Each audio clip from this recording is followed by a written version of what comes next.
A noose once tightened around a father's neck in the crimson dawn of Red Rock Valley, and 14 years later, the wind still carries his unspoken scream.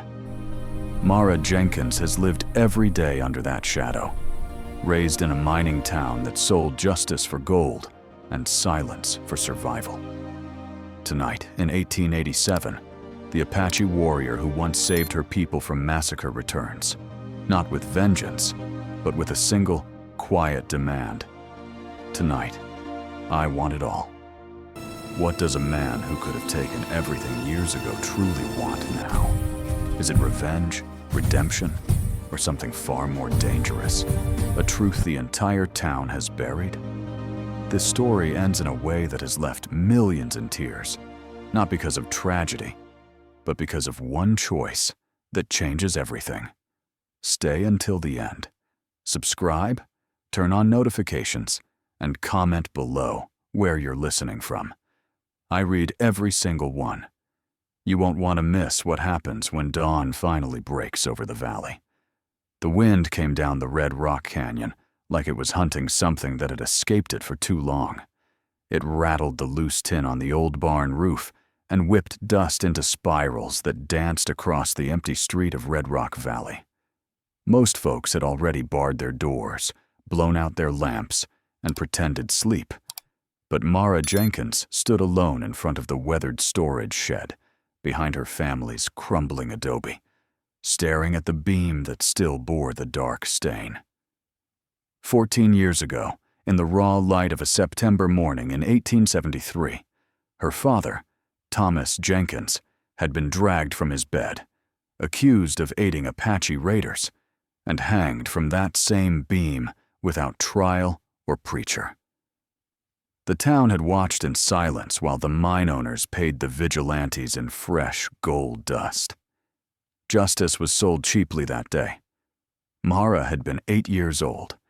She remembered the creak of the rope, the way her mother's scream cut off as a knife had sliced it, and the way the Apache warriors had come too late to stop the hanging, but in time to burn the vigilante camp to the ground. She remembered one man in particular, tall, young, face painted black with ash and blood, eyes burning like coals in a forge. Taza Red Elk. He had cut down her father's body himself, wrapped it in a blanket, and laid it gently on the porch. Before riding away into the smoke, he had looked at Thomas Jenkins' broken wife and said words Mara would never forget. When the girl is grown, she will walk into my world on her own feet. Her mother had nodded, too shattered to argue. The promise was made. The years passed. The mine owners grew richer. The town grew quieter. And Mara grew harder, learning to mend fences alone, to shoot straight, to keep her mouth shut when the sheriff rode by with Harlan Graves's money in his pocket. She learned to live with the taste of dust and the weight of silence. But silence has a way of cracking when the wind changes. Tonight the wind carried something different. Hoofbeats, distant, but steady, coming down from the high ridges where no white man rode after dark. 6 riders, no torches, no war cries, just the low thud of unshod horses on stone and the soft jingle of rawhide bridles. The whole town felt it. Dogs stopped barking. Babies stopped crying. Even the saloon piano fell silent mid-tune. Mara's pulse hammered in her throat as she stepped away from the shed. The moon hung low and bloody over the canyon rim, painting the rocks the color of old wounds. She pulled her shawl tighter, though the night air was warm. Her hands were steady. They had to be. She had waited for this night longer than she had ever admitted, even to herself. The riders appeared at the edge of the yard like shadows pulling away from the dark. They stopped in perfect line, horses still as statues. The man in the center dismounted without a sound. Moonlight caught the scars across his bare chest, 3 parallel claw marks from a long-ago fight, and the puckered circle of an old bullet wound. His braids were tied with red trade cloth. His eyes found hers across the packed dirt and held. Taza Red Elk. He had come back, older, harder, carrying the weight of 14 winters of war and exile. Yet his voice, when it came, was low and even, the same voice that had spoken the promise all those years ago. "Tonight," he said, "I want it all." Mara felt the words hit her like a bullet she had been expecting her whole life. Not a threat, not a claim on her body, something deeper. Something that made the ground shift under her boots. Behind him, his warrior sat motionless. Ahead of her, the town held its breath behind locked doors. And somewhere in the dark, beyond the ridge, other eyes watched. Eyes that had profited from her father's death and feared what this night might unearth. The wind rose again, sharp and restless, carrying the scent of sage and gun oil. Mara lifted her chin. Whatever came next, she would meet it standing. The wind rose again, sharp and restless, carrying the scent of sage and gun oil. Mara lifted her chin. Whatever came next, she would meet it standing. Taza Red Elk took one step forward, boots silent on the hard-packed dirt. His warriors stayed mounted, eyes scanning the dark ridges. The town remained dead quiet. She met his gaze. 6 men at your back makes it look like you expect trouble. Trouble already lives here, he answered. I came to collect what's owed. My father paid with his life. The debt died with him. Taza shook his head. Your father gave his word to save his family. That word doesn't die. He studied her face. But I didn't ride here to drag you away. A faint click echoed from the alley between the saloon and assay office, rifle hammer easing back. Taza's head turned slightly. One warrior raised a hand. The others shifted, horses sidestepping soundlessly. Someone in town was watching. Harlan Graves owned most of the men who carried guns here. Mara felt the threat crawl up her spine. Graves never left old scores unsettled. Taza spoke low, for her alone. Eyes on us. Men who profited when your father swung. They fear what I might say, and what you remember. She knew the names. Graves, the sheriff. Crowley at the bank. They'd watched the hanging, pockets lined with new claims. They'll shoot you down in my yard. They'll make it look like I started it, then claim the town had no choice. Mara glanced at the shed. Her Winchester leaned inside the door, loaded. 3 strides away. Taza read her. Don't. Not yet. Another click. Closer.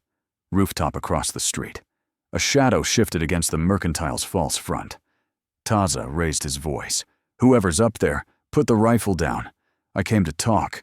Pull that trigger, and my men burn this town to bedrock before sunrise. Silence. Then boots scraped. Retreating. The immediate threat backed off. Mara turned to him. Talk. He stepped closer. She saw the knife scar on his jaw. The promise wasn't for a bride. It was for a witness. Someone who saw that morning. Someone who can speak the names. Her throat tightened. You want me to call out Graves in court? I want the truth spoken once, in daylight. After that, you choose your road. Graves won't let me live long enough. Not if tonight ends quietly. He glanced at the ridge. But if it ends loud, if shots ring out in Red Rock Valley, marshals come. Graves can't buy them all. She stared. He wasn't claiming her. He was forcing the town's hand, using the promise to pull her into the open. From beyond the corral came a night bird whistle. False this season. A warrior answered.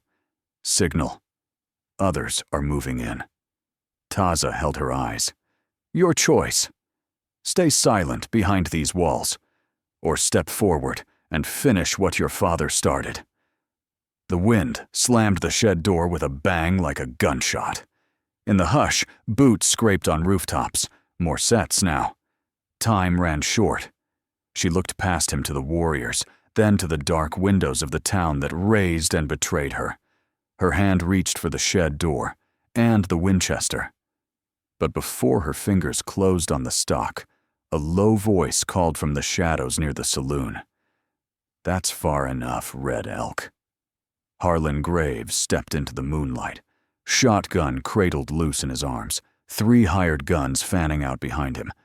The real confrontation had just walked into the yard. Graves's eyes flicked from Taza to Mara. "Evening, Miss Jenkins." Red Elk. "Didn't expect company this late." Taza didn't move. "You know why I'm here." "Heard rumors." Graves smiled thinly. "Old promises. Dead men's words. Best left buried." One gun hand shifted, thumb on hammer. Taza's warriors tensed. Mara spoke first. "You afraid of words now, Harlan?" Graves chuckled. "Smart mouth, just like your pa. Cost him." The insult hit hard, but she held ground. Taza cut in. "The girl speaks truth, or she doesn't. Your choice ends tonight." Graves lifted the shotgun a fraction. "My town. My rules." Then the night exploded. A rifle cracked from the ridge, sharp, deliberate. The bullet kicked dirt between Graves's boots. Not Apache fire. Someone else. Graves spun, cursing. His men ducked, scanning the dark. Another shot, closer, from the alley. Lead whined past a warrior's head. Taza barked an order. His men wheeled horses, seeking cover behind the corral. Mara dove for the shed door, hand closing on the Winchester. She levered around as she dropped behind a rain barrel. Graves shouted, "Hold fire, damn it!" But the shots kept coming. Wild now, from multiple points. Graves's own men are returning fire blindly into the shadows. Chaos swallowed the yard. Muzzle flashes lit the night like lightning. Taza grabbed Mara's arm, pulled her deeper behind the shed. "Not Graves's plan. Someone is using the dark." She nodded, heart pounding. Graves wanted quiet control. This was meant to spark slaughter. Blame the Apache. Bury everything again. A bullet splintered wood above her head.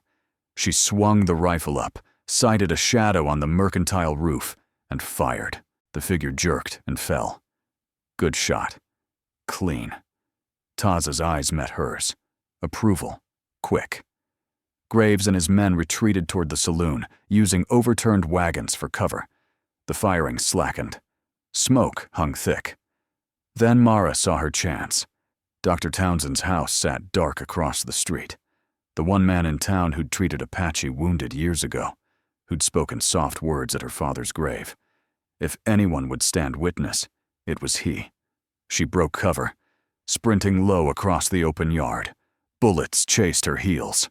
Townsend's door cracked open as she reached it. His pale face appeared.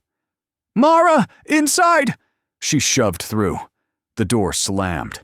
Inside smelled of carbolic and old books. Townsend barred the door, hands shaking. "You shouldn't be out there. Need you to speak up. Tell what you saw in 73. Graves ordered the hanging." His eyes darted to the window. Gunfire popped outside. "Child, that was long ago." "Not for me." A pause, then quieter. "Graves pays my bills. Keeps the sheriff off my back for treating. Certain patients." Betrayal sank cold in her gut.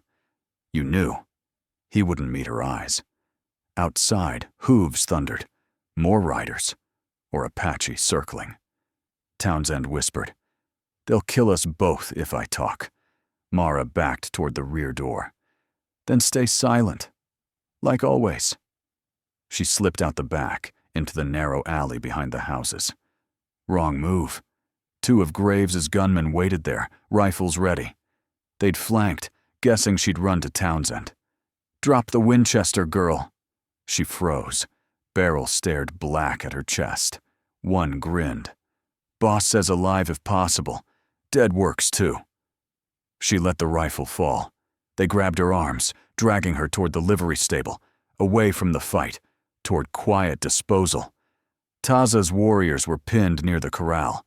Graves's men held the street. She'd trusted the wrong man. Again. The town had taught her silence young. Tonight it might kill her. As they hauled her into the stable shadows, a fresh volley erupted from the ridge. Apache arrows whistling down, silent and deadly. The fight turned brutal. But Mara was already inside the dark barn, hands bound quickly with rawhide, a gag shoved in place. One gunman lit a lantern. Wait for the boss. He'll want to finish this personally. She tested the knots.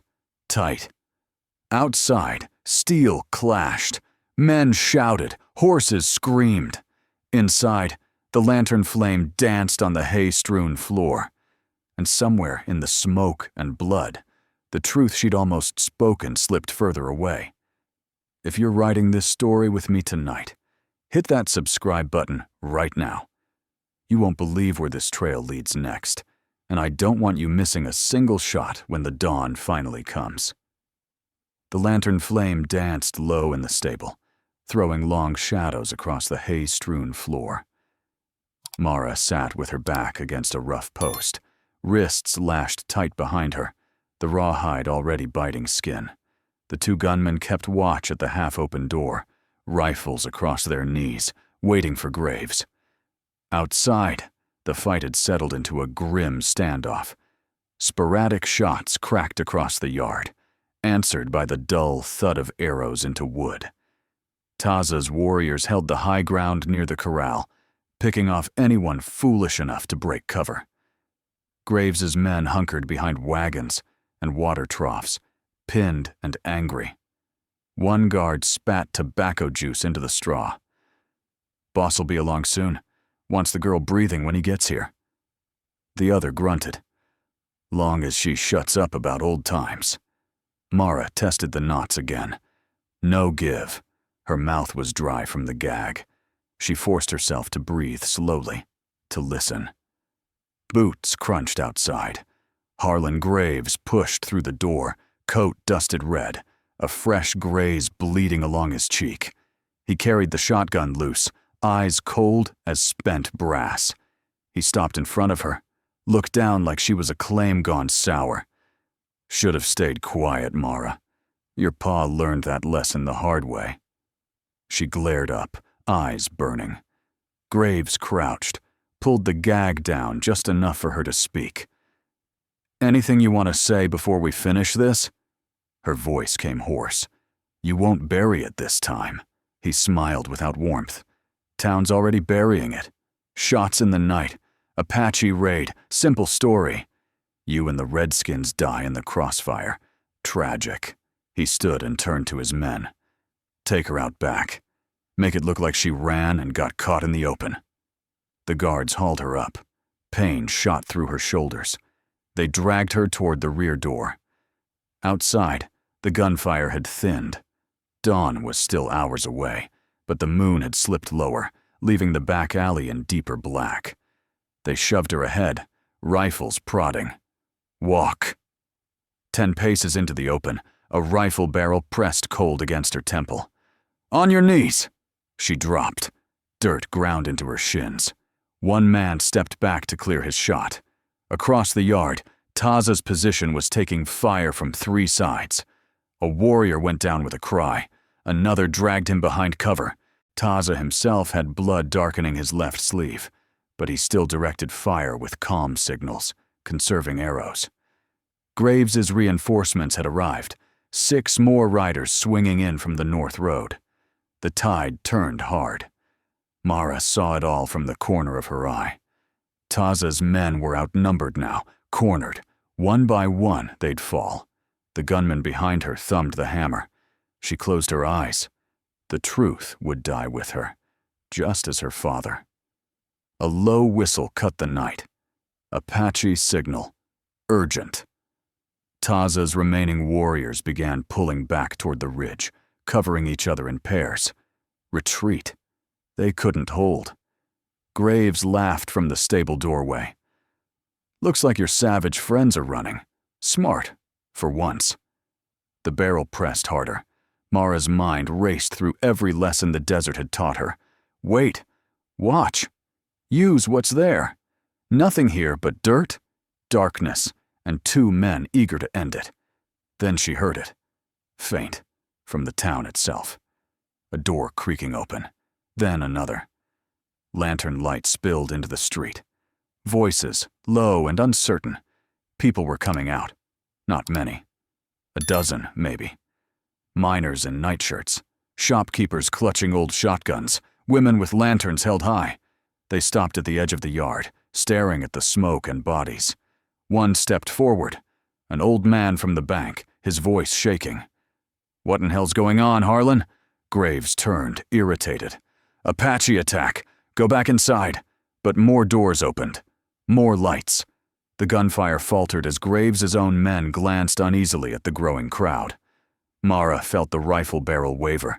Just a fraction. The guard muttered, "Boss, we got witnesses now." Graves snarled, "Handle it." The man behind her hesitated. The crowd was close enough to see everything. Mara drew breath to shout, but Graves was faster. He strode over, grabbed her hair, and yanked her head back.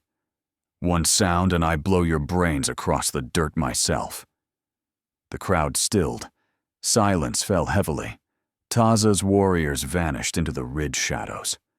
Gone. Graves looked around at the townsfolk, daring them. No one moved. Mara felt the night close in. The same silence that had watched her father die now watched her. Dawn felt a lifetime away. Graves smiled again. Back to your houses. Nothing to see. Feet shuffled. Lanterns lowered. Doors began to close. The truth was slipping away again. And this time, no one would ride in to stop it. Graves smiled again. The kind of smile that had bought sheriffs and buried men. He raised the shotgun toward the scattering townsfolk, voice carrying cold across the yard. Back to your houses. Nothing to see. A few lanterns swung, feet shuffled backward, but not all. Old Mrs. Hargrove, who'd lost a son to Graves' claim jumpers, held her ground, lamp steady. Behind her, two miners gripped pick handles like rifles, eyes fixed on the scene. Mara felt the rifle barrel press harder against her skull, the gunman's finger tightening. Time narrowed to the click of a hammer. Then she screamed it, raw, ragged, every name she'd carried since childhood. Harlan Graves ordered the hanging of Thomas Jenkins in '73. He paid the vigilantes in gold dust from the lucky strike. Sheriff Brody held the rope while Crowley counted the coins. The words exploded louder than any gunshot, echoing off the red rock walls. Heads snapped back. Lanterns froze mid-swing. Graves whirled, face twisting. "Shut her mouth!" But the gunman hesitated, barrel wavering as faces turned toward him. Neighbors he'd drunk with, men whose wives he'd courted. The crowd swelled, more doors banging open, voices rising in murmurs that turned to questions. "Who's she talking about?" "My pa said something like that once." Jenkins aided no raiders. Mara kept going, voice cracking but unbroken. "They framed him to steal our water rights. Dr. Townsend patched the vigilantes afterward. Ask him." A ripple ran through the townsfolk. Townsend's door cracked wider. His pale face appeared, then vanished quickly. Graves barked orders, but his men shifted uneasily, rifles lowering. The crowd pressed closer, a slow tide of worn boots and angry eyes. One miner stepped forward, a big Swede named Larson, who'd worked Jenkins' claim before Graves took it. I remember that morning. Jenkins begged for a trial. Nobody listened. More voices joined, overlapping, gaining strength. Graves swung the shotgun, but the barrel trembled now. From the ridge came a low whistle, sharp, commanding. Taza's remaining warriors reappeared at the edge, bows drawn but not loosed, silent support in the growing light. Taza himself stepped from the shadows near the corral, blood soaking his sleeve, yet his stride was steady. He walked straight into the yard, knife in hand, eyes locked on Graves. The gunman behind Mara backed off a step. She surged up, rawhide snapping from sheer twist, and lunged clear. Graves spun toward Taza, shotgun rising. "Stay back, savage!" Taza kept coming, voice calm as desert stone. "Your men started the shooting tonight. My warriors only answered." The crowd parted for him. No one blocked his path. Graves's finger whitened on the trigger, but townsfolk closed ranks behind Taza now, murmurs turning to demands. Let him speak. We want the truth. Mara moved beside Taza, rubbing raw wrists. Together they faced Graves, the man who'd owned the town for 14 years, shrinking under the weight of stares he'd once commanded. Graves's eyes darted, like those of a cornered animal, wild. The shotgun wavered. Larson and 3 others moved in, taking hold of Graves's arms before he could decide. The weapon clattered to the dirt. More hands grabbed the hired guns, disarming them roughly but surely. Ropes appeared, the same kind once used on her father. Dawn finally touched the ridge, painting the rocks gold instead of blood. Smoke cleared slowly, revealing the yard strewn with spent casings and broken pride. Taza turned to Mara, no command in his eyes, only a question. The road is open. She looked back at Red Rock Valley, the adobe houses, the mine headframes, the faces now awake and ashamed. It had raised her tough, but never protected her. Mara walked to Taza's horse and placed her hand on the reins herself. Not dragged, not promised. Chosen. They rode out as the sun cleared the canyon rim, wind shifting clean behind them. The town watched in silence, but this time it was the silence of reckoning, not betrayal. Behind them, Harlan Graves was bound to the same beam that had held Thomas Jenkins, waiting for marshals who couldn't be bought. And for the first time in 14 years, no noose tightened in the morning light. The sun rose clean over Red Rock Valley that morning, washing the blood from the dirt and the fear from the air. Mara rode out not as a captive of old promises, but as a woman who finally chose her own trail. Justice didn't come with thunder. It came with voices that refused to stay silent any longer. What about you? Was Mara's choice to leave everything behind the right one? Or would you have stayed to rebuild on the ashes? Drop your thoughts in the comments. I truly want to hear them. Thanks for riding this story with me to the end. If it moved you, hit subscribe and share it with someone who loves a good frontier tale. More stories are waiting just over the next ridge. See you there, partner.